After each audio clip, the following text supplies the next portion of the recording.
There are a few studies that indicates that the better the prompt or the better the text that you input into these models, the better the answer will be, right? So we can understand the prompts about giving context to a brain that is this AI brain in order to give you a meaningful answer, right? So let me pass here my slides. I'm going to start with this meme, of course, right? A free prompt engineering advice. The prompt engineering is this discipline that tries to address what is a good prompt, right? There is no good answer for this. You need to try out different prompts. But one thing is for sure, if the prompt works, then don't touch it. Okay, so you will see with more experience when you are talking with these models, the better your prompt becomes, the better the answer and the more concise the answers you will get as well.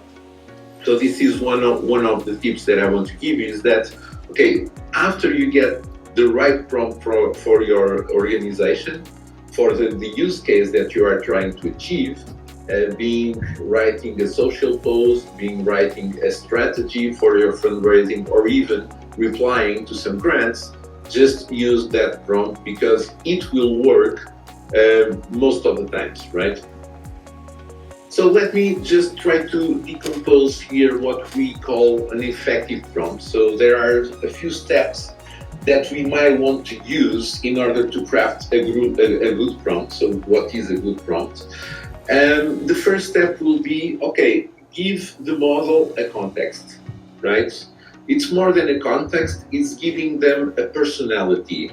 An example might be, you are an expert nonprofit communication specialist with authoritative insights into fundraising strategies. So this is setting the scene so that the model can get an overview of the personality that you will need to address, right? What kind of thing I am as a model, as a helper, right? So imagine that you are tasking someone with a task, right? And you say, okay, you are going to act as this kind of speciality, right? In this case, it will be a non-profit communication specialist. And this helps the model to understand what comes after, right? So after this, we give it the task, right? Your task is to create content that will be published across digital platforms, including websites, social media, email campaigns, and target advertisements. So what you are saying here is, first you set the personality, then you just focus the model into just a specific subset of tasks that you want him to be working on.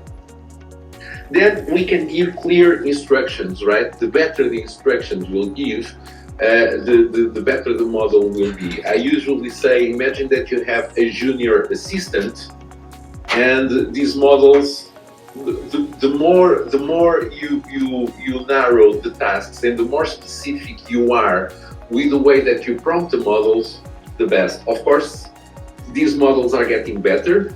You will need less prompting and the models will understand you a little bit better. But even with today's best models, I'm thinking about the reasoning models like O1, O3 that came out from GPT, if you already work with them, or even the new version from Claude, that or Gemini, that have the reasoning steps, or they are called reasoning because before they answer they start to have inner thoughts, right? But if you give these clear instructions, they will behave way better. So now we give the instructions for the tasks. Your writing style is empathetic, strategic, and inspiring, blending emotion storytelling with clear calls to action. When I provide a specific charitable clause or fundraising objective, craft a comprehensive content strategy that connects deeply with potential donors, highlighting tangible impact and transformative potential. What we are doing here is telling the model what is the style of writing that we want for these social media, email campaigns, or whatever you're trying to achieve, right, with these models. So we are giving a clear instruction about what is the style of writing that we want. Then, after this, we can even clarify, right, what we want. So your approach should with compelling narratives that showcase how individual contributions create meaningful change, using authentic language that motivates and empowers. I will provide you with a specific fundraising context, and we will develop a nuanced multi-channel contact approach that resonates with the target audience and drives philanthropic engagement. So after this, you can say the subject is, right, or I want you to write about this, and the model will give you an answer. Why are we writing so much text, right? These LLMs, these models, they are trained to predict the next word that comes, right? So all of what they are doing is they are seeing all this text, right? Then you give the subject that you want these models to create, and what they are doing is that they are looping and they are reading every time they produce a new word. That's why you see the ChatGPT writing word by word or token by token, as we call it, because it's not really a word, can be a part of the word. And what he's doing is that he's seeing all the tokens before and try to predict the next one. And he's doing this loop until you get the final answer. So the more specific you are in a way that you ask this, the better the content will come out. Of course, then sometimes it's not, the first answer will not be the perfect one. So after this, after you'll get the answer, and while you are on that conversation, right, you can ask to refine. Rewrite the content. So you imagine that you get the content and you are not happy with the content that he gave you. So what you can do is to refine. So tell the model to rewrite the content using more nuanced, emotional, compelling language that authentically captures the human stories behind the clause, incorporate vivid examples that illustrate. And what you are doing here is that you get the first answer right, and then you can refine, you get another answer, and you refine that again. Another example using this framework that I also prepared. So here we are targeting to apply to grants, right? You are a grant writing strategist with an exceptional track record of securing competitive funding across multiple sectors. Your task is to develop a compelling evidence-based grant proposal that transforms innovative ideas into fundable projects with clear implementation pathways. Then you give the instruction. Well, it will be the same, right? You are defining the writing style that you want. You can even give some examples from previous grants that you already have. So then we are going to clarify, right? Your proposal will articulate a clear theory of change, showcasing a realistic timeline with concrete milestones and present meticulous justified budget. So you can even send as a PDF on some of the models like ChatGPT. You can send the PDFs that has the grant proposals that you want to send, or that you receive in order to apply, so that the model also can get that as a context, right, or as instructions, as a reference, and then you can outline this kind of 1, 2, 3, 4 kind of prompting. And then you can after refine, because sometimes these models just give you generic statements, right? And we can say replace generic statements with hyper-specific details about implementation methods, evaluation protocols, risk mitigations, and you can continue refining until you get the right answer for the model, or until you are happy with the answer. One thing that I advise you to do as well is, of course, if you look at these prompts, I didn't wrote them, okay?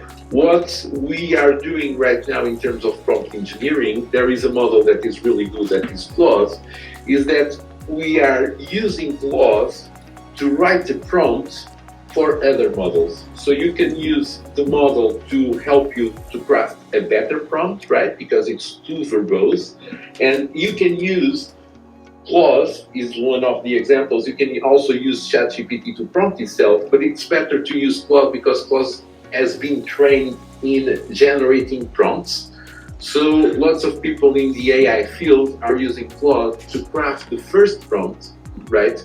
What are the tasks, and to refine first that prompt, and then go to ChatGPT, and they just introduce the prompt, and they just use that as a starting prompt to craft a response. The more you practice with the models, you'll see the better answers you will get. So what I advise you as well is that if you are using ChatGPT, you can have a conversation going for creating social posts.